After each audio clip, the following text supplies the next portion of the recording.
Sədi Şirazinin Gülüstan əsərində belə bir beyti var.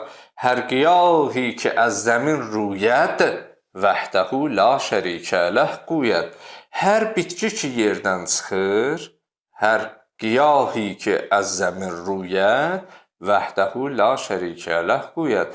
Allahın təkliyini, təvhidi təsdiq edir.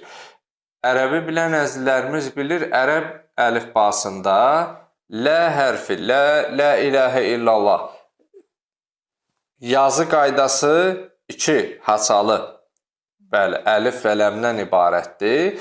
Və baxsaq, yerə düşən bütün bitkilər, yeyiləcək və yeyilməyəcək, yerdən çıxan bütün bitkilər ilk öncə 2 qulaqlı, yəni 2 haça, həmin o gövdəsi yerdə 2 yarpaq ki, həmin lənin işarəsidir.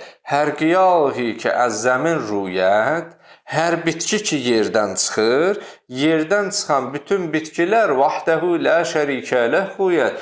Yəni, əsl həqiqətdə Allahın təkliyini, Allahın həqiqi varlıq olduğunu isbatlayır.